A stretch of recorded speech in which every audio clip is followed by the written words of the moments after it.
Hello, my friends. I hope you're doing well today. It's a beautiful Tuesday. Is it pretty where you live? Is the weather nice today? I always enjoy the weather no matter what the weather. Well, I enjoy getting out here on Mommy's balcony, but it doesn't always enjoy me because I have allergies really bad. And if it's too hot and the humidity is too high, it affects my breathing. I have a condition called COPD, and it affects the breathing. You can research it, ask the Google about it. But it's kind of tough when the weather's too hot, or even if it's very dry. It can really trigger the allergens around here.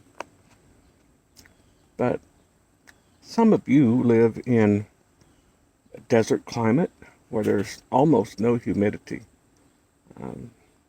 I saw over the weekend our friends in the Central Valley of California. It was 109 degrees.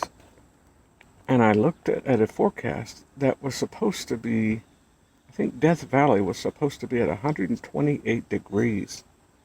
And whether it's a dry heat or not, I cannot even really imagine. I've never been in that kind of a temperature. I have been to the desert, but the time of year that I went, it was much more soothing. It was nice to be in warm air because battling a Chicago winter can be very daunting. Maybe it's nice where you are, and maybe you'd like to be somewhere else. There's a scripture in the Bible that says, I've learned whatever state I'm in to be content. Now, he wasn't talking about states like Indiana, Illinois, Michigan, Florida, New York, California, Washington, Texas. It's not the kind of state he was talking about. He was talking about a state of mind or a state of mood, or even if he was talking about a geographic location, he usually referred to prison, because some of the writers in the Bible, some of the authors went through terrible, terrible experiences at the hand of prison guards. Um, but they learned they didn't have to just throw a party and enjoy being in a dungeon. So they may not have been happy, but they were content. They were content because they recognized that they would be in that situation until God miraculously would deliver them. And one story in the Bible even talks about the the prison keeper getting ready to kill himself when he saw that the prisoners were escaping. And the apostle said to him, no, don't do any harm to yourself. And God made a way where there didn't seem to be a way. I think God used that situation to reach out to the prison guard, don't you? You can look that story up. It's in the Gospels. Matthew, Mark, Luke, and John are the books referred to as the four Gospels. That's the beginning of the New Testament for those of you who don't know. And I always invite you to look these scriptures up for yourself. I could tell you where they are, but it's much more relative to your life if I just tell you what they are and let you search through the scripture for them.